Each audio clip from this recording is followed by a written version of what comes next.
travelled to Albania in October last year to look at some of the projects that Oxfam have been involved in with communities in rural areas. I was really wowed actually by its beauty. It wasn't a place that I'd imagined would be so beautiful.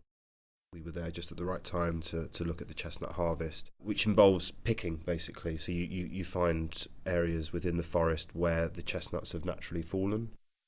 It was such a beautiful setting. There are certain images where the trees are backlit, and that's what really picks up the golds and the colours and the details around the chestnut kernels as well, the spikiness.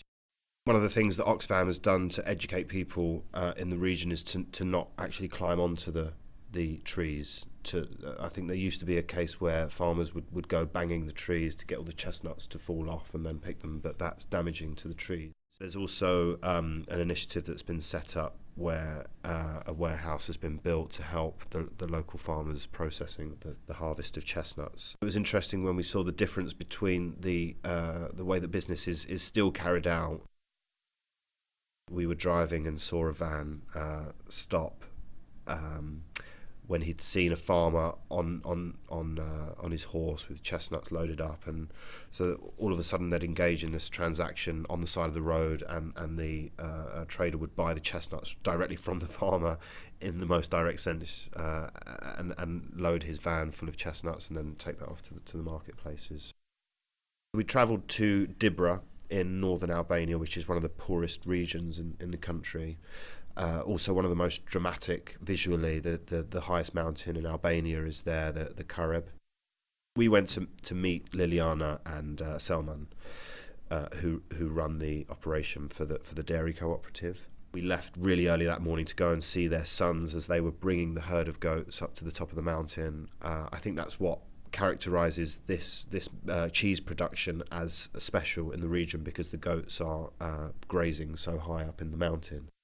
It was actually the mother, Liliana, who would be in charge of the actual milking. So she'd sit down and just milk the goats one by one, and then travel all the way back down the side of the mountain with the containers full of milk to be processed into cheese. Through these cooperatives and these new initiatives, there's been a real sense of empowerment for the local women. One of the women, Bedria, said that her income over recent years has increased by 50%, and it's opened up all sorts of possibilities for her and her family, and now her children could go to school where they couldn't previously do so.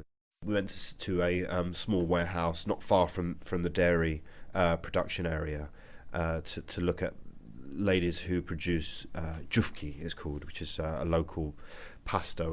This jufka has recently been certified by the Albanian authorities, so it's now got an official stamp on the packaging, which has done wonders for the operation and the profit levels. So now they can sell it to local supermarkets, nationwide supermarkets, and there's a lot being exported around the country. It's making a huge difference to people's lives. One of the girls that I photographed in the pasta factory called Hasje, she's a 20-year-old who's now enrolled in university and pursuing further education, and that's something that just wouldn't have been possible before if they didn't have this income being generated from the business.